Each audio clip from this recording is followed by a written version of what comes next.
Oh no, it's perfect. Absolutely perfect. I wonder what your favourite story about Santa is. What's mine, you ask? I wonder if you knew this, that before he went and found those reindeer and built a toy factory in Lapland, he actually lived in Turkey. Did you know this? He was a very important bishop called Nicholas of Myra. Do you know that? Yeah. That's not the whole story. In 325 AD, so 1,700 years ago to this year, so it's the anniversary this year of this event, Christian leaders from all across the world met in his homeland of Turkey, and this meeting was called the Council of Nicaea. There's a nice picture of it there. Now, the question up for debate at this council, at this meeting, was this: is Jesus God, or is he not God? That was the main thing that was up for debate. Was Jesus created by God? Or was he God himself?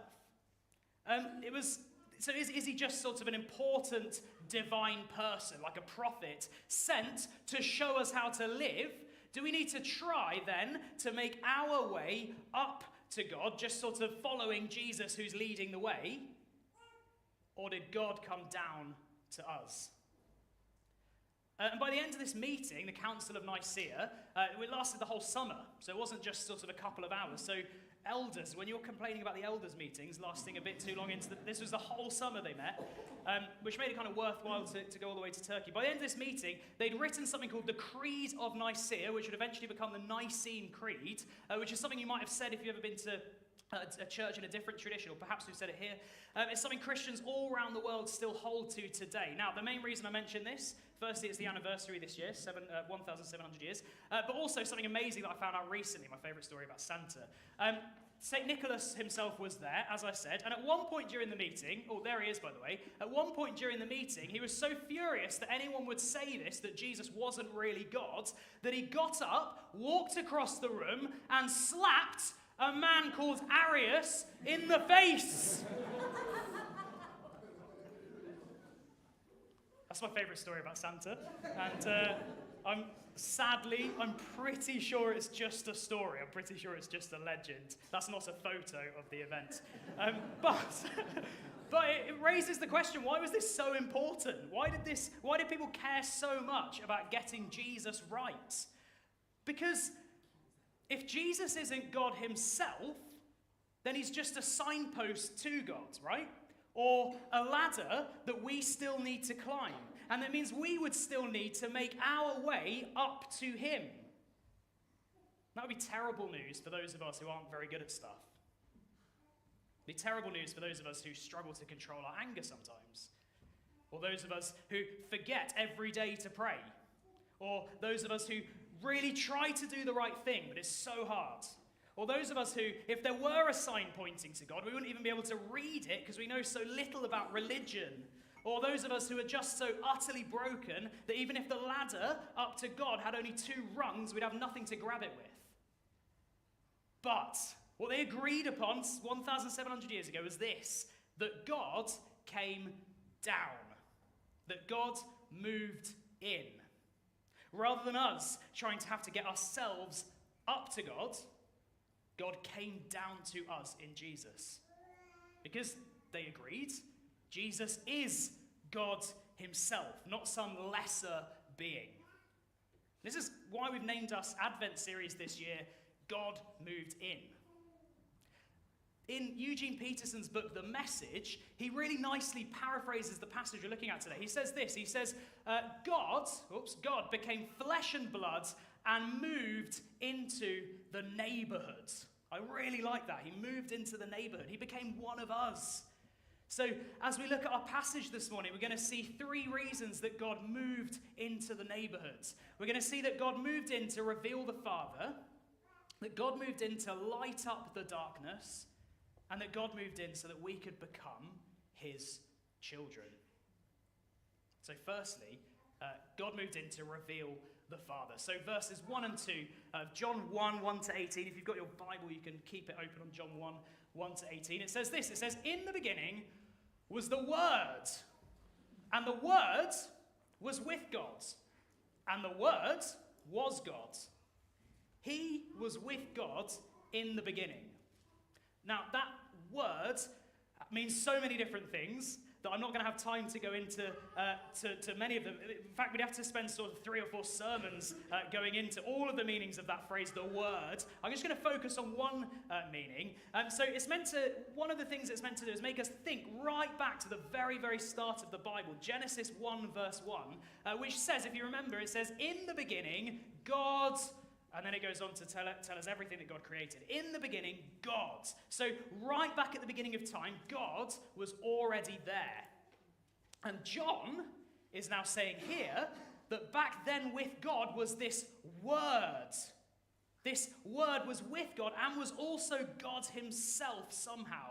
Now, sounds a bit confusing. John isn't just being sort of indecisive here. What is this word? Well, if you think back, if you were here earlier in the year, sort of over the summer, we looked at some times in the Old Testament when God turns up to sort of chat to people. Do you remember that? We looked at a couple of different stories where God turns up in a sort of body to chat to people. Sometimes we saw that that's called the angel of the Lord, but other times it's called the word of the Lord. The word of the Lord, it's like the very expression of God's being. So somehow God, who's invisible, distant, perhaps, is also close, personal, relational, both at the same time. Now, I understand that's probably a lot to wrap our brains around first thing on a Sunday morning. Don't worry, that's exactly why Santa had to get on his sleigh and get himself down Nicaea to debate it. It's very complicated. But what we do need to see is this. In verse 18, it says, no one has ever seen God, the only God who is at the Father's side, he has made him known. So if you switched off there, if you got a bit muddled in all those details, this is the thing I want us to get. This God, who is at the Father's side, is talking about the same thing as verse 1, the Word. That's Jesus. The Word is Jesus. Jesus is the one who makes God known. Jesus came to show us exactly what God is. God's been given quite a mixed reputation over the years, hasn't he? I wonder what you think God is like. For some of us, perhaps God is sort of a distant creator, like this guy in the picture. He sort of sits on a cloud somewhere. He kind of set everything up, created everything, and then just leaves us to it, just leaves everything to unfold. Never really interferes too much. For some of us, maybe we think of him as sort of a tyrant, like a child with a fish tank, who kind of looks in, prods the sides every so often, maybe sprinkles in some food if they're lucky. Or for some, perhaps we think of the God of Bruce Almighty, kind of laid-back guy who every so often goes on holiday. For others, the idea of God may be some sort of unseen force that holds everything together. Maybe they'd rather speak of the universe than God. The good thing is Christianity's got it easy, right? We know exactly what our God is like because he moved in. Back to verse 18, it says, the only God who is at the Father's side, he has made him known. So if we want to know what God is like, we don't need to make it up. We don't need to watch Bruce Almighty to work out what God is like. We just look at Jesus, because Jesus is exactly what God is like. He reveals the Father in the way he acts, in the way he speaks to people, in the way that he brings life, in the way that he heals, in the way that he loves. So if we ever get this idea in our head that God is distant or cruel or sort of power hungry, all we need to do is look at that baby in the manger, right? God moved in. Our God is holy and unapproachable.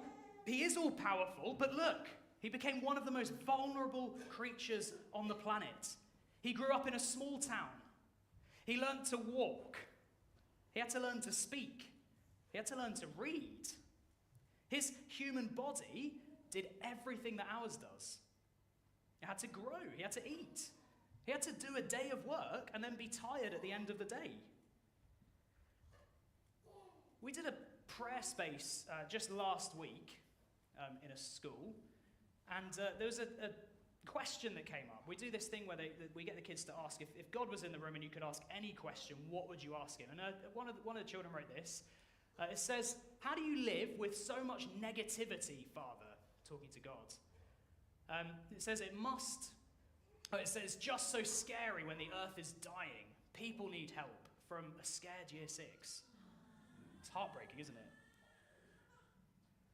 This 10 or 11-year-old child has sort of looked around at the world and they've seen that something isn't right. They wanted to know why God was allowing it. So I sort of tried to answer the question. We tend to sort of, at the end of the session, we try and answer one or two of the questions. I tried to answer saying that I couldn't really honestly tell them why God allows certain things to happen. Perhaps we'll never know. But there is such good news at Christmas. Because when we experience the worst that this world can give us, when we're dreading Christmas Day because that person won't be there this year, we experience the deepest loneliness, when we're crippled by anxiety, when we feel like we're sinking to the very bottom of the sea, our God doesn't just sympathize with us. He remembers it. He remembers it. He understands it. Our God suffers with us because he moved in. Point 1, God moved in so we could see exactly what he's like. Point 2, that says point 1. That's a mistake. Imagine that says 2. Point 2, God moved in to light up the darkness. Now, I wonder how often you think about death. That didn't get quite as much of a happy reaction as the Santa question, did it? It's not quite as fun. But the truth is, our world is poisoned by death, isn't it? It's like this kind of black cloth that's wrapped around the earth. And we try our best in our culture to hide it, to forget about it, but everywhere there are reminders that this world is not as it should be. The people we love get very sick. Death's tentacles worm their way back into our lives. When we turn on the news and we see wars continuing and continuing, we read about the sorts of things going on around the world, we're reminded again that as much as we try and run away from it, death rules. But in the Bible, death is seen as a rebellion against God, because he's the God of life. Death's not the way things should be in our world. Our world should not be covered in this shroud of darkness. It's not right. And that's why God moved in.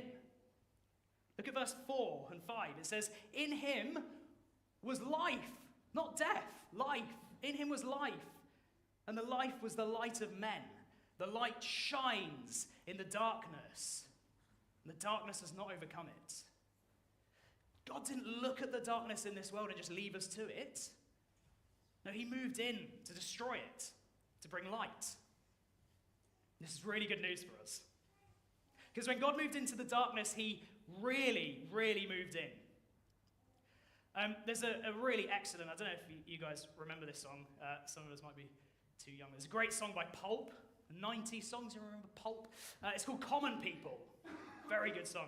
It's about probably a rich person who seems to want to experience the life of a normal, everyday working class person. It seems she asked someone for help with this to kind of make the transition from being coming from this sort of millionaire background to being part of the common people. And the person who she asked to help says this.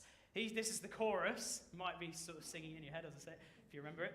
You'll never get it right, because when you're laid in bed at night, watching roaches climb the wall, if you called your dad, he could stop it all. So the idea is this person wants to sort of slum it for the experience. They're leaving their riches behind to be a tourist in a different culture. But at any moment, if it all gets too much, when they can't afford to heat the house, when the washing machine breaks and they have to choose between clean clothes or food, when they see those roaches, they just go straight home, back to their mansion. That's not how God moved in. God moved right into the darkness, right into the middle of this world poisoned by death. Jesus was born amongst animals. He spent his first night sleeping on hay. He grew up in our world with all of its muck, and when he ran out of money to heat up the house, when his mum couldn't afford to feed the family, when he lay in bed at night watching roaches climb the wall, he didn't call his dad to stop it all. this is such good news for us, because we're common people. Jesus became one of us. We don't just live in the darkness, we're the ones who create the darkness. We're not worthy of coming before a good, holy God, and that's why the good, holy God came down to us. Verse 14 says, the Word became flesh and dwelt among us. This word dwelt, it really means tabernacled. It means sort of pitched a tent. So God became flesh and pitched a tent, sort of like when you go camping. But it reminds us, it's meant to remind us of in the Old Testament, where God moved right into the middle of his people in the desert, in this big tent called the tabernacle. Because God has always wanted to live with humans. He's always wanted to live with us. He's not repulsed by us. As we said, when in Eugene Peterson's book, The Message, he says the Word became flesh and moved into the neighborhood, right into the middle. God moved in. But what about today? Because we don't see Jesus walking around anymore. Does that mean God moved out? No, it doesn't. At Pentecost, when the Spirit came, God moved into the church. That's us. God moved right in.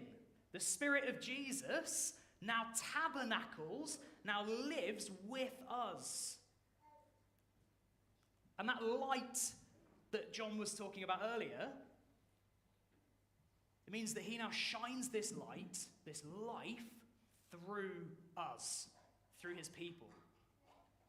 So what does that mean for us? I'll just give a brief application that maybe some of us might be able to relate to.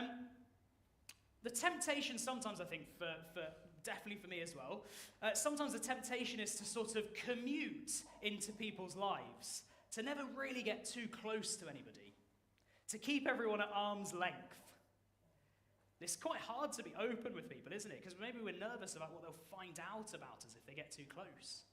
So we kind of commute. We pop in and pop out a little bit.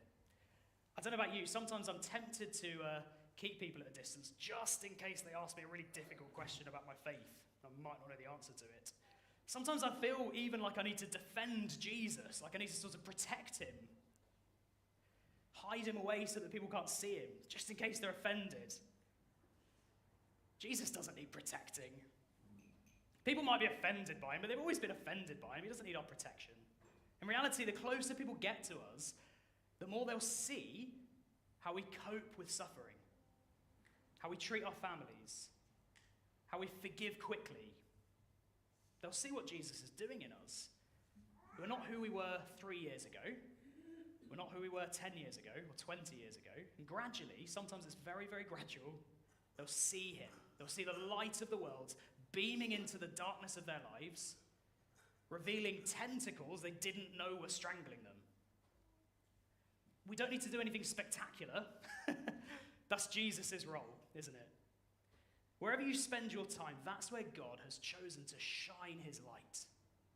Your neighborhood, your workplace, school drop-off, football on a Saturday morning, your friendship groups, hairdressers. We can move in fully. We don't need to commute into people's lives. Equally, on the sort of other side of this, sometimes we get really obsessed with not being weird, not putting people off Christianity. We end up kind of filtering the light, so we only allow people to see the bits we think they'll like.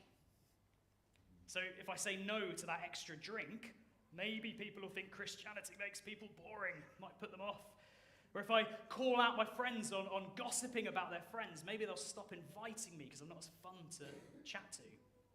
Or maybe if people see that I prioritize Sunday morning worship over everything else, maybe they'll think Christianity is just too difficult. So what about my lying on a Sunday? So we filter out the bits we think people won't like, partly out of a desire to fit in perhaps, but partly to make Jesus seem more appealing. It's a big temptation for all of us. I'm not saying this because we all do this, I think. But again, Jesus doesn't need us to filter him. Doesn't need us to defend him. What good is a torch that has so many filters on it that it hardly shines at all? If there's nothing distinctive about disciples of Jesus, then how can we shine the light on the darkness around us? How can we help those who can hardly see at all? And why would anyone really want to become a Christian if it's just as dim as the rest of the world around them? But being a Christian's not dim. It's really good news. Jesus is really good news. Why? Why? It's all well and good us kind of standing up here saying, yes, get out there, go and move into people's lives, bring loads of people to church. If we're not careful, it's like a pyramid scheme, isn't it? If each person brings one other person along, then we'll get really, really, really big. Why do we want to do that? Why would we want to? What is this good news that we're meant to share? What is the good news of Christmas? We'll have no motivation to share anything unless we know our Father's heart for us. So let's have a look at that. Why is Christmas such good news? Right in the centre of this passage, right in the centre, is the verse that tells us everything.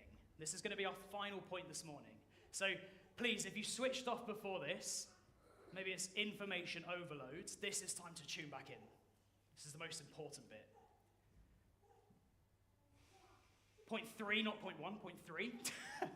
God moved in so we could become his children.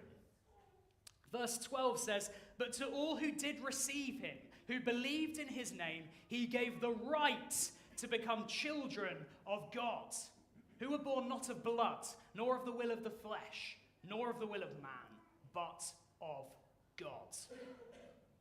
God moved in to make us his children. What does this mean? If you remember verse 18, we looked at it a bit earlier, it says that Jesus was at the Father's side. It's kind of more than that. It's not just standing next to each other. The way they would have said this back at the time of Jesus is this. It's more an image of him nestling into the chest of his Father. So today we might say something like, he was on the Father's lap. So it's not just sort of next to each other like acquaintances. This is a child on his Father's lap, nestling into his chest. This is what Jesus has with the Father. And we're thinking, yeah, of course he does. He's Jesus. He's the Son of God. Look at verse 12. It says, this is what we're invited into. Jesus came so we could become children of God. This is why God moved in, so that we can sit on our Father's lap, nestling into his chest. In his incredible Chronicles of Narnia, C.S. Lewis describes this really moving scene when the traitor, Edmund, who has betrayed his whole family, who's done some awful, awful things, comes face to face with Aslan, the great king of Narnia. And this is what C.S. Lewis writes. Sorry, it's quite small. I'll read it out. Just for sort of copyright reasons. I have to let you know, I've shortened it a little bit. I've cut up a few bits out to make it shorter. So it says this. It says, at first, Edmund, remember the traitor, had shrunk down lower. Fear and self-loathing making him feel unworthy to even look upon his face. He thought perhaps Aslan might kill him. There was a terrible moment when he hoped he would. Edmund knew he deserved it. But Aslan looked upon him with greater love than Edmund had known existed. The boy trembled and cried and wailed. He wanted very badly to run from those terrible eyes, but he was frozen in place and he could not look away. This is my favourite bit. Aslan let him clutch at his fur and bury his face in his lion's mane until his misery was spent. Then he stood him up, led him out onto the hilltop, searched Edmund's heart and mind and soul, though at first he was very severe, he was never cruel or unjust. Edmund looked into his eyes the whole time this was going on. When he was done, he smiled. I forgive you, Edmund. God moved in so that we can bury our face in our Father's chest until our misery and pain goes away. Jesus came to share with us his relationship with his Father. With us. Us who are traitors. Us who know we possibly couldn't ever deserve this. It says here that Jesus has given us the right to become his children. The authority. What sort of authority is this that John's talking about? What sort of authority do children have? We're kind of thinking, authority, children? That doesn't make sense. Well, when a child is adopted, that child goes from being an intruder in a stranger's house to being a member of the family with the full authority to be there. They can take the surname of their new family. They're written into the inheritance. That child has exactly the same rights as any biological children in that household. That's the authority we're given. When we become Christians, when we become children of God, we take the family name. Our true home is with God. We're written into the inheritance. And it's authority that we're given. We don't just sit under the table and eat the crumbs. We sit on the Father's lap. We are just as welcome with God as Jesus. It's kind of mind-blowing. So if you've forgotten that today, if you feel a bit like a fraud, if you feel you don't really belong here in church, if you feel like you've been compromising your faith or hiding it completely, or if you feel like you've just grown cold towards God, then this morning God says, I didn't move in so you could stand next to me and be my acquaintance. I moved in to give you the right, the authority to be a child of the Father. You have the right to nestle into my chest. You have the right to come to me for any reason, at any time of day. You have the right to say that you belong to me. You have the family name. In closing, the reason that Santa was so serious about getting it right, about who Jesus is at the Council of Nicaea all those years ago, is that it had to be God who moved in. Had to be God. There's someone else that was at this meeting at the Council of Nicaea, a man called Athanasius. There's a picture of him there. You can tell I've been studying church history this year. He was also there, and he puts it like this. He says, Christ became what we are so that we could become what he is. I'll say that again. Christ became what we are so that we could become what he is. Had to be God who united himself with humanity by becoming human. He couldn't have just been a prophet sent to show us how we can get to God. He's not just a signpost showing us how we can find God. God didn't send a ladder that we still have to climb to make our way up to him. Rather, God came down. God came down. He moved in. And in doing so, Jesus joins himself to us, becomes what we are, to make us children of his Father. So, when you move into people's lives, when you allow Jesus to shine the light of God through you, when you go out there into the world, remember that you do it from your Father's lap. You are his child. So you can go out confidently, secure in our position with the Father, to shine out his glorious light to a world that's shrouded in darkness. God moved in, so we can too. I'm going to pray.